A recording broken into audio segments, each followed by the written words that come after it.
자, 우리 또 일주일이 어느샌가 금세 지나가서 다시 또 만날 날이 왔습니다.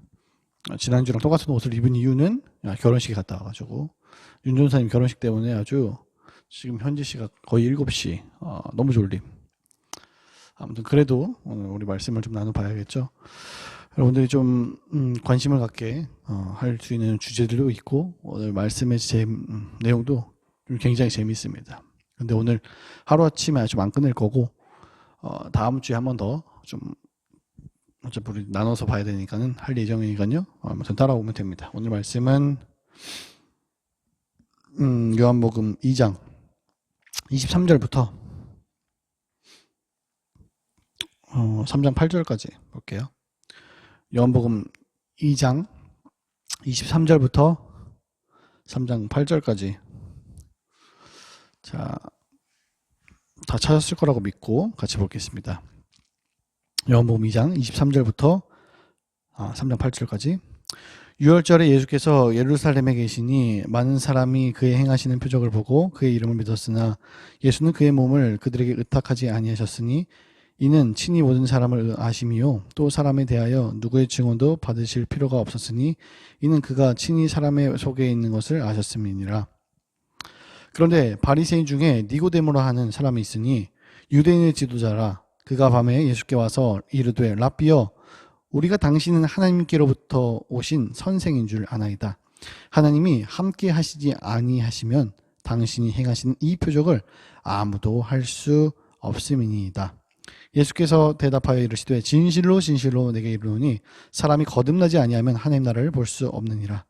니고데모가 이르되 사람이 늙으면 어떻게 날 수 있사옵나이까? 두 번째 모태에 들어갔다가 날 수 있사옵나이까? 예수께서 대답하시되 진실로 내게 이르노니 사람이 물과 성령으로 나지 아니하면 하나님 나라에 들어갈 수 없느니라. 육으로 나는 것은 육이요 영으로 나는 것은 영이니 내가 내게 거듭나야 하겠다 하는 말을 놀랍게 여기지 말라. 바람이 임의로 불매 내가 그 소리는 들어도 어디로 와서 어디로 가는지 알지 못하니 성령으로 난 사람도 그러하니라. 아멘. 자, 오늘 내용을 이제 간단하게 살펴보기 전에 우리 예찬이가 질문을 2가지를 좀 던져줬어요. 거기에 대해서 좀 우리가 해결을 하고 오늘 내용하고도 다 연관이 되기 때문에 한번 살펴보도록 할게요. 지난주에 성전 다 부셔버리는 거 기억나나요? 성전 막 예수님이 더 그냥 개박살 내버리고 성전 정화가 아니라 성전 척결이라고 우리가 표현을 하는데 아무튼 다 박살을 냈단 말이에요. 다 박살을 낸 이유는 그 하나님의 집, 아버지의 집을 완전히 더럽혔기 때문이에요. 장사는 소굴로. 원래 장사는 나쁜 게 아니었잖아요. 근데 그들이 어떻게 했어요? 자신의 바지 주머니를 챙기려고 하니까 이거 예수님의 입장에서는 용납할 수 없는 일이죠. 그래서 굉장히 크게 혼내준 다음에 그리고 나서 오늘 본문이 등장을 하는 겁니다. 자, 그런데 우리가 좀 알아야 될 게 있어요. 우리는 왜 성전인가라는 이 질문을 알아야 돼요. 예수님이 마지막에 보면은 그 성전을 그 46년 동안 지은 성전을 허물라 내가 사흘 만에 지으리라 한 게 자신의 육신을 가리켜 한 말이라고 얘기하잖아요. 그리고 그 성전이 우리한테까지 왔는데 그게 어떤 쪽으로 이렇게 흘러가는지 배경을 모르면은 이렇게 그런 것 같은데 그게 뭐지 하고 그냥 끝난단 말이에요. 그래서 좀 알려드릴게요. 자, 일단은 보자고. 성막이 있어요. 구약시대에 보면은 성막이 있는데 이 성막은 하나님의 임재를 상징합니다. 그래서 성막을 지으면서 그곳에서 예배를 드리고 뭐 그것 가운데 뭐 지성소가 있고 하나님의 모든 것을 나의 모든 것을 하나님께 드리는 그 장소를 예배 드리는 장소를 성막이라고 했어요. 그래서 약간 천막 같은 느낌으로 해서 이렇게 막 지고 다니고 또 가고 뭐 가고 그래서 구름 기둥과 불 기둥의 인도함에 따라서 그들이 그걸 들고 다녔었단 말이에요.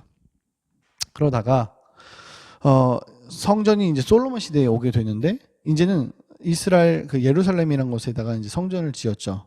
성전을 짓고 그곳에서 이제 예배를 드렸어요. 그러니까 이 성막이 성전으로 옮겨집니다. 결국은 하나님의 임재가 이제는 성전에 임하게 된다, 거하게 된다라는 그들의 머릿속에 가득한 생각이 있었어요. 하나님의 임재가. 그런데 예수 그리스도가 이 땅에 오셨잖아요. 예수 그리스도는 그는 근본 하나님의 본체시나 동등됨을 여기지 않고 내려오셨다고요. 그러니까 예수님은 하나님이라는 건 우리는 다 알아요. 그러면 뭐 하나님이신 예수 그리스도가 이 땅에 오셨어요. 그럼 하나님의 임재가 예수 그리스도 안에 당연히 가득하겠죠. 그분이니까. 이해했죠? 그분을 그래서 가리켜서 자기 자신을 뭐라고 얘기하냐면 성전이라고 부르는 거예요. 그것이 하나님의 임재가 있으니까. 그런데 예수님이 돌아가셨어요. 돌아가고 나신 다음에 뭔 일이 일어나요? 부활하죠. 부활하고 승천하세요. 승천한 다음에 뭘 보내주시냐면 성령을 보내주세요. 성령을 보내주시면서 뭘 하게 돼요? 뭘 하게 됩니까? 우리 안에 성령이 오게 되죠. 누구를? 예수 그리스도를 믿는 우리들에게. 예수 그리스도를 믿기만 하면 성령이 내 안에 뭐하고 계시다? 내주하고 계신다. 이분은 떠나는 게 아니라 우리랑 날마다 함께 하신다. 성전은 뭐예요? 하나님의 임재가 가득한 거죠. 하나님이시잖아요, 그분이. 그래서 하나님의 임재가 성령을 받은 우리들에게, 예수 그리스도를 믿는 우리들에게 임했다고요. 그래서 우리는 성전입니다라고 얘기하는 거예요. 이해했나요? 우리가 성전인 이유는 우리 안에 누가 있어서 성령이 계셔서 그분의 임재가 있기 때문에 내 능력은 내가 어떤 걸 해서가 아니라 그분의 능력으로 된 거라 이렇게 보면 됩니다. 그래서 여러분 우리 마지막 그 전에 설교했던 거의 마지막에 하이라이트를 뭐로 얘기했냐면은 예수 그리스도의 그 성전의 사역들 이것을 왜 요한복음에서는 공간복음에서는 그러지 않고 요한복음에서만 왜 앞에 기록을 하고 있는가에 대해서 얘기했을 때에 성전이 무너지고 난 다음에 AD 90년경에 쓰여졌잖아요. 그러니까는 그들에게 하고 싶은 말이 뭡니까? 성전이 무너진 그들에게 참된 성전 누구시다? 예수 그리스도시다. 건물이 아니라 그들은 건물이라고 계속적으로 생각하고 있었단 말이야. 예수 그리스도가 바로 성전이다. 그래서 여러분 기억해야 될 거는 지금 교회에 못 오고 있는데 교회는 뭐냐? 우리가 함께 모이는 공동체예요. 그런데 여러분이 성전이라는 사실을 놓치면 절대 안 됩니다. 여러분이 성전이에요. 돌아다니는 곳 어디든지 상관없이 내가 안에 누가 있기 때문에 성령님이 계시기 때문에 나는 성전이다. 그래서 교회에서 성전 건축이란 말은 틀린 말이고 예배당 건축이란 말이 맞습니다. 자, 무튼 넘어가 봅시다. 두 번째, 은혜는 대체 무엇입니까? 은혜가 대체 뭘까? 여러분도 아마 좀 궁금해할 수 있는 좀 충분한 주제인 것 같은데 은혜라는 것을 생각해 보면은 죄라는 걸 먼저 알아야 돼요. 아담 이후에 모든 사람들에게 죄가 왔습니다. 그가 뭘 먹어서? 선악과를 먹으면서. 근데 그게 뭐예요? 이렇게 얘기하는데 이거를 지금 전도사님이 다음 주부터 바이블 세미나라는 걸 좀 진행을 할 건데 여기에 좀 참석을 하면 알게 될 거예요. 근데 뭐 아무도 참석을 안 해서 성질이 너무 많이 나는데 뭐 어떡하겠어. 괜찮아요.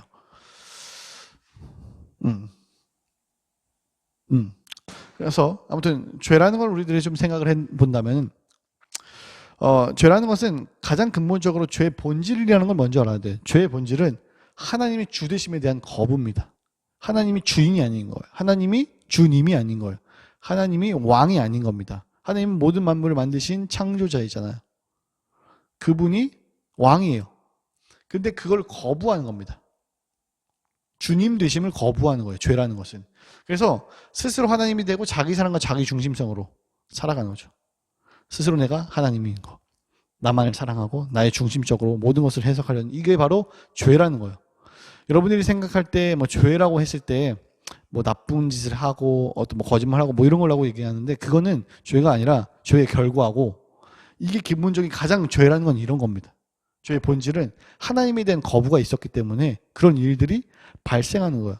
자, 그러면 이 일은 아담뿐만 아니라 우리도 마찬가지라는 거예요.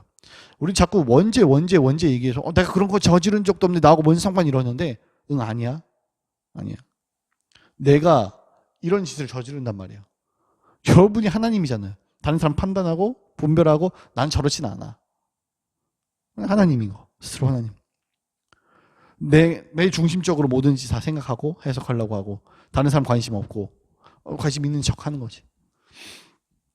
이런 뿐만 아니라 모든 것들을 다 했을 때에 다 걸려 넘어질 수밖에 없는 거예요. 조금만 더 생각을 해보면은 이 얘기까지 하면 여러분 설교가 너무 길어지면 별로 좋지 않기 때문에 짧게 얘기하고 끝낼게요. 선악과 사건을 보면은 어떤 이야기들이 있어요. 선악과가 있어. 근데 뱀이 유혹을 해요. 먹잖아요. 다 아는 얘기죠. 근데 이걸 보면은 말씀을 왜곡하는데 야 그거 보암직스럽고 먹음직스럽고 탐스럽고 참 괜찮은 건데 먹어봐 하나님처럼 될 수 있어. 그러니까 오 하고 먹어버렸잖아요. 그러니까 그 안에 뭐가 있었냐면은 그 아담 안에 하나님이라는 절대 주권자를 인정하지 않고 자신이 하나님이 되고 싶어하는 그 마음이 녹아져 들어있었기 때문에 그 일을 버린 거란 말이에요. 우리도 마찬가지로 하나님을 왕이라고 인정하기보다는 내가 하나님이 돼서 모든 일들을 진행하고 판단하고 분명히 그분이 창조주고 우리가 피조물이라는 사실을 알매도 불구하고 전혀 관심이 없는 거죠. 오케이? 바로 이런 일들을 우리가 볼 수 있단 말이에요. 그래서 우리는 하나님이 우리들의 삶에 뭐가다? 주님이라는 것을 바라봐야 되는 겁니다. 그러면 은혜란 걸 뭐냐라고 얘기했을 때, 자, 선악과를 먹은 다음에 이놈의 새끼들이 이거 처먹고 나서 뭔 짓을 하고 있냐면 무화과 나뭇잎을 따서 자신의 몸을 가려요. 그런데 무화과 나뭇잎이 상징하는 게 뭐냐면, 자, 봅시다. 나뭇잎을 땄어.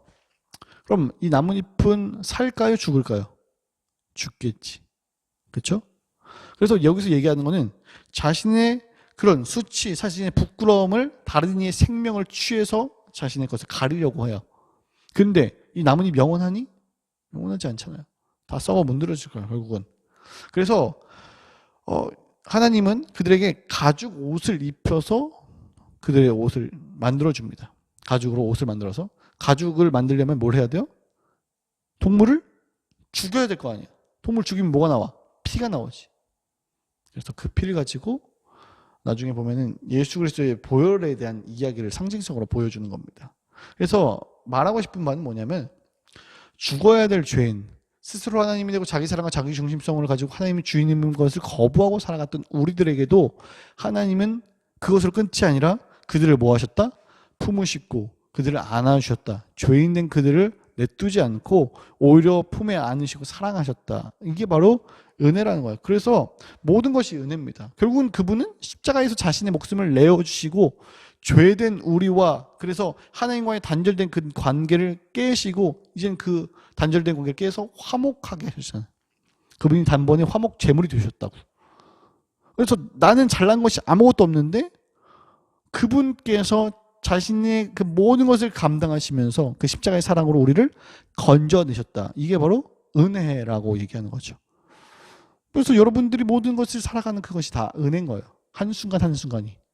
내가 그 십자가의 사랑을 알고 그 능력을 알고 모든 것을 봤을 때 나는 은혜가 없이는 살아갈 수 없습니다. 고백하는 거죠. 자, 봅시다. 여러분들 이런 것을 좀 알고 오늘 본문을 좀 보면 되는데 지금 이미 시간이 많이 지나가서 굉장히 빨리 짧게 이야기만 하고 마칠게요. 본문을 보면은 니고데모라는 사람이 등장을 해요. 니고데모라는 사람이 등장을 하는데 언제 등장하냐 봤을 때 밤에 등장합니다. 밤에 등장을 해요. 전도사님이 옛날에 이제 성경을 읽고 봤을 때는 밤이란 건 얘 되게 부끄럼 많고 정말 하나님 너무 예수님 너무 존경스러워요 이렇게 왔다라고 생각을 했었는데 요한복음의 전체 배경이나 이런 걸 봤을 때 그런 느낌보다 그보다 훨씬 더 중요한 게 뭐냐면 밤이라는 상태입니다. 밤은 요한복음에선 그의 영적인 상태를 말해요. 얼마나 그 1장부터 보면 빛과 어둠, 빛과 어둠, 빛과 어둠, 빛과 어둠을 굉장히 대조한단 말이에요. 근데 어둠은 당연히 뭐예요? 어둠적인 거죠. 이 영적인 상태가 어둡다는 거예요. 요한복음 13장 30절을 보면은 그 가룟 유다라고 예수님 판놈 있잖아요. 그 사람에 대해서 이제 얘기하면서 예수님이 이제 내가 떡 한 조각 적셔갖고 주는 놈이 바로 그 놈이다 그랬는데 이걸 적셔서 유다한테 줘요. 걔가 그걸 받고 밖으로 나가니 곧 밤이러라 이렇게 얘기합니다.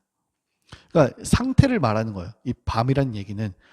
그러니까 지금 니고데모의 상태는 어떠냐면 영적으로 굉장히 어둡다. 답이 없다라고 얘기하는 거죠. 그런 다음에 그가 이제 찾아와서 뭐라고 얘기하냐면은 3장 우리 몇 절인가요? 2절이에요. 그가 밤에 예수께 와서 이르되 라삐여 우리가 당신 하나님께로부터 오신 선생인 줄 아나이다. 하나님이 함께 계시지 아니하면 당신 행하시는 이 표적을 아무도 할 수 없음이니이다. 우리가 이 편을 보면서 예수님에 대해서 진짜 칭찬하고 되게 생각해 주는구나 이렇게 생각하기 쉬운데 유대 문학적으로 봤을 때 이 얘기는 그를 한껏 칭찬해서 쫙 높여놓은 다음에 나하고 한판 붙자 이런 거예요. 한판 붙자입니다. 높이면서. 그가 대체 어떤 사람인가 생각해 보면은 다음번에 조금 더 자세하게 많이 얘기해 줄게요. 오늘에 대해서 좀 포인트를 잡으면 사내들인 공회라는 굉장히 높은 그 지위가 있어요. 거기에 한 명입니다. 그 중에서. 그리고 그 나중에 이제 행동이나 이런 걸 봤을 때 돈도 굉장히 많았어요. 그들의 그 가문도 굉장했어요. 결국 그냥 완전체. 뭐 그냥 여러분들이 지금 현재까지 생각하면은 뭐 대기업 사장 아들, 뭐 이렇게 생각하면 확 이해가 되죠. 대기업 사장 아들의 뭐 별게 다 있어요. 아무튼 그런 사람이라고 좀 생각하면 될 것 같아요. 그리고 자신이 굉장히 대단하다라고 생각했던 사람이고, 그런 사람이 영적인 어둠은 건 잘 모르고 예수님을 찾아와서 질문하고 대답을 받았던 그 이야기가 오늘 적혀져 있는 겁니다. 니고데모는 자신이 대단한 줄 알았단 말이에요.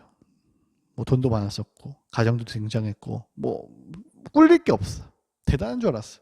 그런데 오늘 예수님의 대화나 내용을 보면은 되게 웃겨요. 아까 3절에 이제 보면은 2절 다음에 3절에 예수께서 대답하여 이르시되 진실로 요한복음에서밖에 진실로라는 표현이 없어요. 되게 강조할 때 쓰는 말입니다. 내게 이르노니 사람이 거듭나지 않으면 하나님 나라를 볼 수 없느니라. 거듭난다는 게 대체 뭐예요? 그러는데 이것도 다음 시간에 설명할게요. 지금 하기엔 너무 길어요. 거듭나지 않으면 하나님 나라를 어떻게 한다? 볼 수 없다. 볼 수 없대요.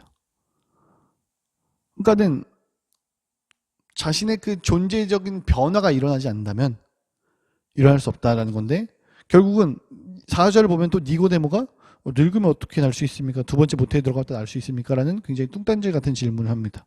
그리고 다시 이제 예수님이 물과 성령으로 하고 뭐 이렇게 쭉 얘기하고, 이 표현에 대해서도 다음번 조금 더 길게 좀 다룰게요. 결국 오늘의 가장 좀 큰 포인트는 예수님에게 니고데모가 왔다. 그런데 여러분, 오늘 제가 언급하지 않았던 부분이 있어요.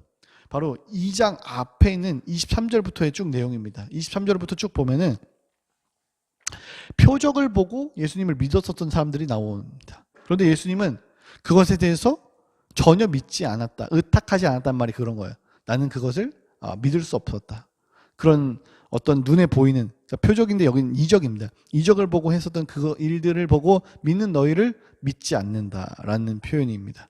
그러니까 되게 그 이적만을 보고 믿는 믿음을 저급한 믿음이라고 하는 거죠. 눈에 보이는 작은 것만 믿는 그 믿음이라는 거죠. 그렇지만 전혀 그렇지 않다는 겁니다. 그래서 예수님은 이렇게 얘기하는 거예요. 응, 너도 거듭나야 돼. 이렇게 설교 제목이에요. 응, 너도 거듭나야 돼. 너도, 자신이 굉장하다고 생각했던 너도, 결국은 그 표적, 이적만을 보고 따라왔었던 너도 변화해야 된다고. 너의 수준은 결국은 그 이적물을 따라가는 정도밖에 안 되거든. 이 얘기를 지금 하는 겁니다. 성전에 대해서 무너지고 나서 그들은 많은 고민이 있었죠. 누가 성전인가 했을 때 예수 그리스도가 성전이시고, 그리고 이제는 우리가 성전이라고 얘기하는 겁니다. 그런데 그것을 따라가지 않고 나는 많이 배웠기 때문에, 나는 어떤 것을 해줬기 때문에, 내가 누리지 못할 것이 하나도 없기 때문에 나는 대단해 라고 생각하는 그들에게 예수님 오늘 이렇게 얘기하는 겁니다. 너도 거듭나야 돼. 여러분, 오늘 이야기가 3장이잖아요. 그 다음에 4장을 보면은 그 사마리아 여인이 나와요. 지금 니고데모와 사마리아 여인이 지금 대조가 느껴지세요? 니고데모 어떤 사람이라고 그랬어요? 완전체라고요. 짱짱맨이에요.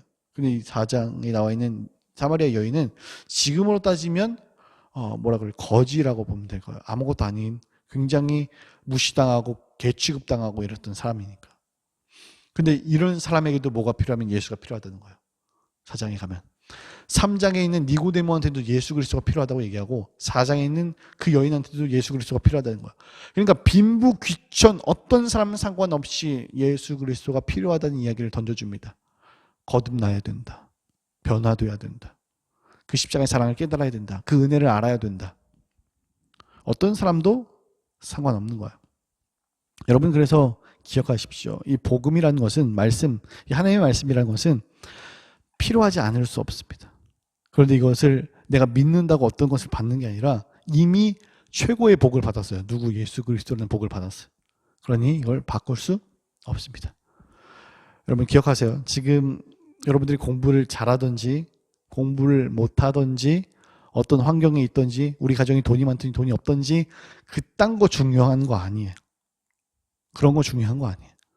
여러분의 가치는 그런 저급한 것으로 결정할 수 있는 게 아니라 예수 그리스도를 얼마나 알고 그분의 믿음을 따라가고 있는가, 그분의 제자로 살아가는가가 비교할 수 없는 가치라는 거예요. 그분을 아는 그 믿음, 그분을 아는 그 신뢰를 바탕으로 여러분들이 살아갔으면 좋겠습니다. 세상에 눈 돌리면서 헛된 것을 바라보지 않았으면 좋겠어요. 여러분들 어떤 상황에서도 흔들리지 말고 이 말씀 가운데 오늘도 거할 수 있는 우리 귀한 친구들이 다 되길 소망합니다. 기도하겠습니다. 아버지 감사합니다. 우리 친구들에게 오늘 특별히 은혜가 뭔지, 성전이 뭔지, 그리고 오늘 니고데모를 통해서 그 영적 어둠에 있는 자들, 그들의 상태를 보여주며 이들도 변화되어야 된다. 특별히 니고데모는 완전체 같은 마치 대기업 회장의 아들과 같은 그런 사람일지라도 예수 그리스도가 필요하다고 얘기하는 것을 봤습니다. 하나님, 우리들 그 주님이 필요합니다. 우리가 잘난 것이 아니라 부족하고 연약하다는 것을 인정하고 깨닫게 도와주옵소서. 그래서 평생토록 그 예수 그리스도의 제자로서 살아가는데 조금도 부끄러움 없이 부족함 없이 살아갈 수 있는 믿음을 허락하옵소서. 감사합니다. 예수님의 이름으로 기도합니다. 아멘. 자, 오늘의 예배는 마쳤고요. 이제 여러분 개학이죠. 이제 3월 2일부터 이제 개학일 텐데 좀 아쉬워요. 이제 사실 그걸 좀 해보려고 하거든요. 신방을 그냥 교회로 불러서 여기서 시켜 먹으면 문제될 게 뭐가 있는가? 그렇죠. 나가서 먹는 건 조금 되게 조심스러운데 여기서 시켜 먹는다 그러면 뭐 사실 문제될 건 없거든요. 여러분들의 좀 상황을 좀 보면서 또 부모님이 너무 반대한다든지 믿지 않는 부모님인데 내가 만약에 이렇게 한다 그러면은 부모님이 교회를 못 가게 할 것 같다. 이런 건 좀 제외하고 괜찮게 좀 할 수 있는 친구들은 이런 식으로 좀 계획을 해보려고 해요. 근데 이제 학교를 가니까 할 수 있을까 싶기도 하고 아무튼 여러분들이 좀 스케줄을 좀 보고 해보도록 할게요. 좀 빨리 좀 만났으면 좋겠어요. 언제까지 내가 유튜브를 이렇게 찍어야 되냐고 대체. 당신들은 누구세요? 얼굴 궁금합니다. 아무튼 또 만납시다.